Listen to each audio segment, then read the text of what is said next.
have any control over, and they don't inhibit those. One of those is the norovirus. Now, if your hand sanitizer doesn't contain alcohol, then it's likely to contain triclosan, which is a powerful antibacterial agent and often used in making pesticides.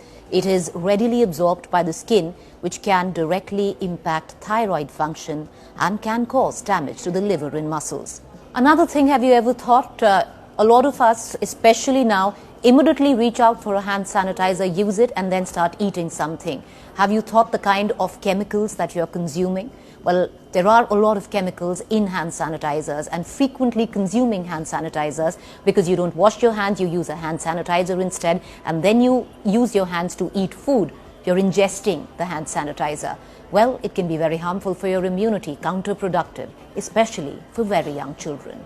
If kids constantly consume this product, then first it can lead to alcohol poisoning, and secondly, it can lower their immunity to such a level that the body's defense mechanism is in a constant fighting mode, which leads to weakened immunity.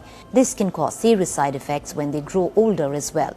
These adults have a weak immune system and will be more vulnerable to diseases. Moreover, if your hand sanitizer is scented, that means it's loaded with toxins and chemicals. Synthetic fragrances contain phthalates, which are endocrine disruptors that mimic hormone and could alter genital development. So hand sanitizers don't just have these medical risks, but also certain physical impact as well if you use them.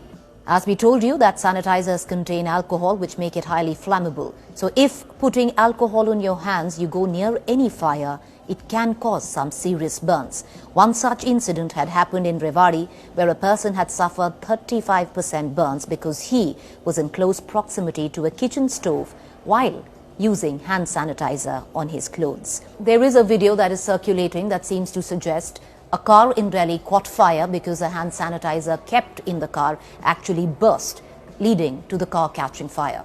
Well, that's not a fact, it's untrue. However, if your sanitizer or hand sanitizer that is kept in the car is a big bottle, it's not airtight and is leaking, then vapors can keep accumulating in the car, making the car a small gas chamber. So all it possibly needs to start a fire is maybe a small spark somewhere, and these gases could then lead to a small fire within the car. So that's a fact, but no, hand sanitizers don't just burst into flames. A lot of you out there thinking that the best way to actually clean your masks that you're using is to dip them into sanitizer and clean them with your little bottle of hand sanitizer. Don't do that, because the vapors are then trapped in cloth, and when you wear your mask after attempting to clean the mask, the fumes would possibly cause nausea or even could lead to possible vomiting.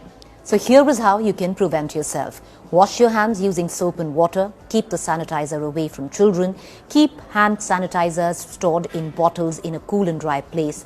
Keep it in a safe distance from the kitchen and never apply it before you're going to cook or even eat. Clean your mask with regular soap and water. So ultimately, yes, hand sanitizers at this point of time could be an essential commodity if you don't have water and soap within easy access. Because if you do, that should be your first priority. Wash your hands with soap before you use a hand sanitizer.